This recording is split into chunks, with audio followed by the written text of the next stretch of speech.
بسم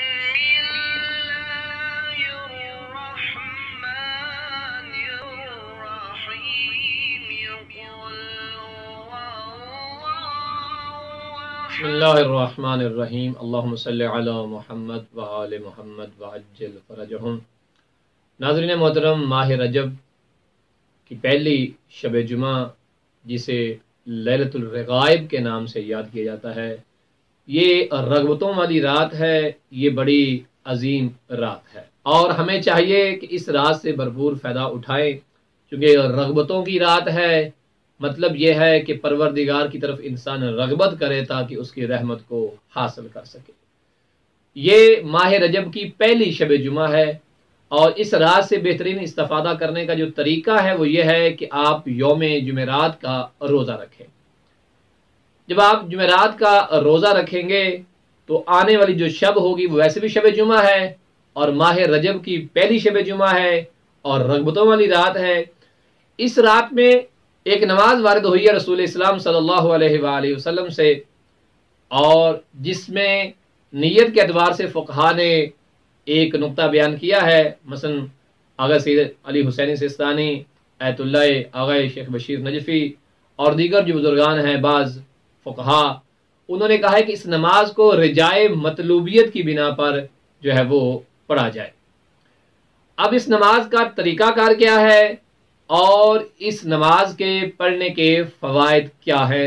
جو نماز آپ نے رغبتوں والی رات یعنی ماہ رجب کی پہلی شب جمعہ کو انجام دینی، میں پھر دہرا دوں کہ ماہ رجب کی پہلی جو جمعرات ہوگی اس کا روزہ رکھیں گے اور آنے والی جو شب ہوگی وہی لیلۃ الرغائب یعنی رغبتوں والی رات ہوگی۔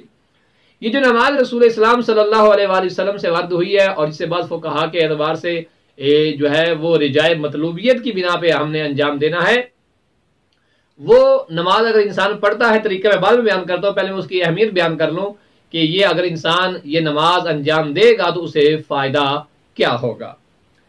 تو یہ نماز بحکم خدا جب انسان دنیا سے رخصت ہوتا ہے، قبر میں چلا جائے گا، تو خدا کے حکم سے پہلی رات ہی یہ نماز انسان کی قبر میں داخل ہو جائے گی۔ ایک خوبصورت چہرے والا فرد، ایک خوبصورت بدن والے فرد کی شکل میں ایک بہترین خوبصورت شکل ہوگی اس نماز کی، کہ جو قبر کی پہلی رات ہی انسان کے لیے محبت اور شفقت کا پیغام ہوگی پروردگار کی طرف سے۔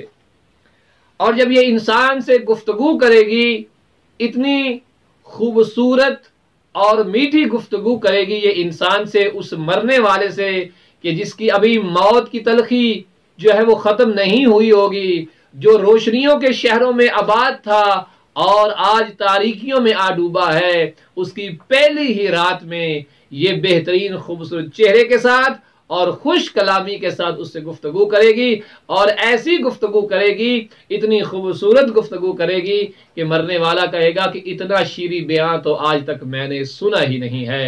اور یہ کسے نصیب ہوگی؟ جو لیلۃ الرغائب یعنی رغبتوں والی رات میں اس نماز سے استفادہ کرے۔ اور یہ نماز جس فرد نے پڑھی ہوگی اس سے قبر میں جا کے مخاطب ہو کے کہے گی، اے میرے حبیب، خوشخبری ہے تیرے لیے کہ پروردگار نے ہر طرح کی تنگی اور سختی سے تجھے نجات دے دی ہے۔ وہ شخص پوچھے گا کہ تو کون ہے؟ خدا کی قسم میں نے تجھ سے خوبصورت اور شیریں کلام اور بہترین خوشبو والا کلام جو ہے وہ آج تک سنا ہی نہ تھا۔ تو وہاں یہ نماز یہ کہتی ہوئی جواب دے گی کہ میں تیری وہی نماز ہوں، اسی نماز کا ثواب ہے کہ جو تو نے فلاں ماہ میں فلاں سال انجام دی تھی۔ یعنی وہاں یہ کہے گی کہ میں لیلۃ الرغائب کی راتوں میں پڑھی جانے والی وہی نماز ہوں کہ جو رسول اسلام صلی اللہ علیہ وآلہ وسلم کی تعلیم کردہ نماز تھی اور تو نے انجام دی تھی۔ اور وہاں پر یہ نماز کہے گی کہ میں حاضر ہوں اور میں تیری تنہائی کو بھی ختم کر دوں گی، میں تیری ہمدم بھی ہوں، تیری غم خار بھی ہوں۔ کل روزے قیامت جب سور پھونکا جائے گا اس وقت تیرے سر پہ سایہ کروں گی، تیرے ساتھ شفقت سے پیش آؤں گی اور تو اور میں جب ایک دوسرے کے ساتھ ہوں گے تو تجھے وہاں پہ گھبرانے کی ضرورت نہیں ہوگی۔ ناظرین محترم، کوشش کیجئے گا کہ اس نماز کو ضرور انجام دیجئے گا۔ آئیے میں آپ کو طریقہ بتاتا ہوں کہ یہ اتنی عظیم نماز آپ نے انجام کیسے دینی ہے، یہ نماز آپ نے پڑھنی کیسے ہے، اور تاکہ اسے اچھے طریقے سے ادا کیا جائے اور ہماری نجات کا یہ سبب بن جائے۔ یہ نماز 12 رکعت نماز ہے، اور آپ نے دو کر کے اس نماز کو پڑھنا ہے۔ ٹوٹل 12 رکعت ہے، اور دو کر کے آپ اس نماز کو پڑھیں گے۔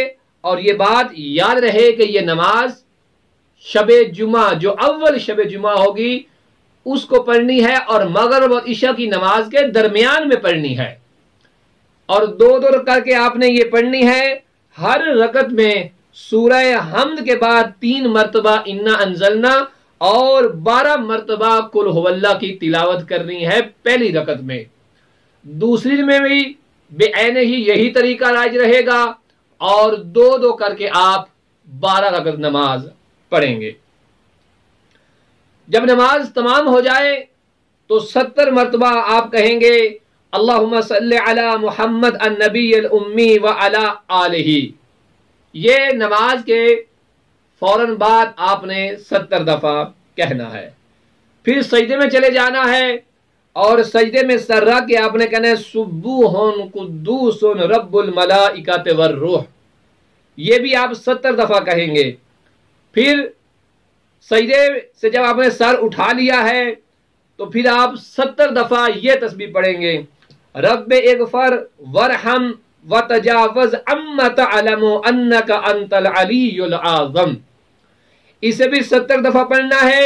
اس کے بعد دوبارہ پھر سر کو سجدے میں رکھ دینا ہے، اور پھر کہہ رہے ہیں سبوح قدوس رب الملائکۃ والروح۔